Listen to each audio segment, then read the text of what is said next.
Here we are in downtown Minneapolis, and you can see how many people are out in the icy cold to get ice out of Minnesota.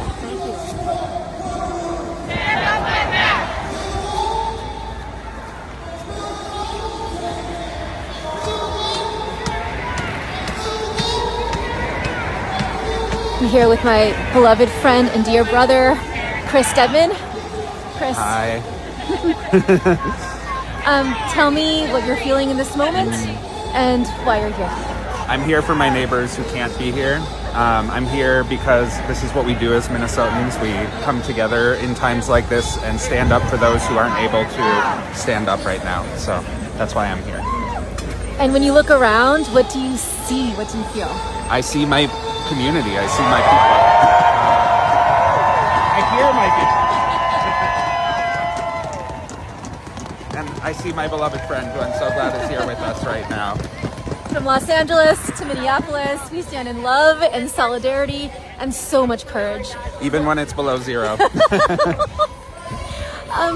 What is the courage? What does courage look like to you, especially since Renee's murder? Yeah, it's looked like small groups of networks coming together and asking, what do you need right now? It looks like everyone in this community that I know asking themselves, what can I do where I am with what I have right now? And in all of these small ways, we're creating this constellation that's so much bigger, that's so much more beautiful. And I think all of us have felt in these last few weeks hope because of how many people have stepped up for their neighbors right now. So that's what gives me courage and hope, is seeing so many other people do this and knowing we all have a role to play. We all have something to contribute.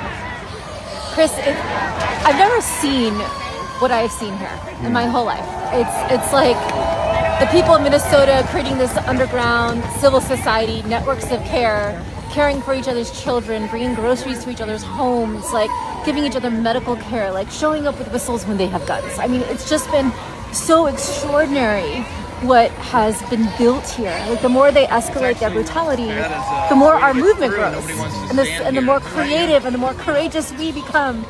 And so you were teaching me that so much of what got activated here happened in the wake of George Floyd's murder. And so tell me about those deep relationships that you see that have lit up and are building now, and like walk me through the origin of them to like how we got here. Yeah. So I live in South Minneapolis, and I'm in a neighborhood, a really small 1-block area that was activated after George Floyd's murder in 2020. These were people who maybe said hi to each other while passing on the sidewalk, maybe, waved out the window, but didn't know each other's names really. And after George Floyd's murder and the city sort of coming together in the wake of that, these neighbors got to know each other and they built a network of care. They began showing up for each other. And to be a part of that, it just feels so incredible. So like in the days after Renee Good was killed, and as some of our neighbors began needing to shelter, we said, okay, we have this network, let's activate it. Let's raise money for our neighbors so that they can stay home safely. And in 2 days, we raised $50,000. And we're just like a drop in the bucket. There have been so many instances of neighborhoods doing that. And, I live in South Minneapolis. I live, not far at all from both where George Floyd was killed and where Renee Good was killed. And I've just, it's a heartbreaking time for our city. It's been a heartbreaking decade for our city. And yet so much beauty has grown out of this heartbreak. And just to see people say, we're going to build something beautiful now, I think it's the thing that's keeping us all going. For all of us watching outside of Minnesota, across the country, what do you want us to know and what do you want us to do? Well, I want to say we're so grateful for all the support that people have given us from outside of Minnesota. But I think the thing that I feel, I can't speak for every Minnesotan, but I want you to do in your community what we're doing here. Because, it's beautiful that we built these networks of care, but it is heartbreaking they had to come as a result of this devastation. And I hope you can build these networks if you're not already, and I'm sure many of you are, but you can build them because there will come a time when you will need them, when you will need your neighbors. And so as much as we love the support we've gotten from afar, and we ask you to keep paying attention to what's happening in Minneapolis, keep offering whatever support you can, but also organize in your community, show up for your neighbors, build those relationships because you're going to need them. I mean, that's what I keep hearing. This is what you are making sure I understand, that for people around the country, if what's happening in Minneapolis and Minnesota will come to your community if it hasn't already. Yeah. And I feel like what you all have done here is create a blueprint of what love looks like when it is the bravest it can be.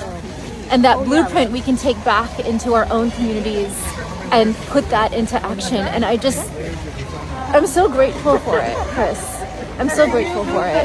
Well, I'm grateful for you. We've learned from what has happened in other communities before ours. Before we experienced this operation, there was LA and Chicago, and we learned from what you and so many others did. And again, I think the thing that's just so important to remember is everyone has something to contribute. You might not think you do, but you absolutely do.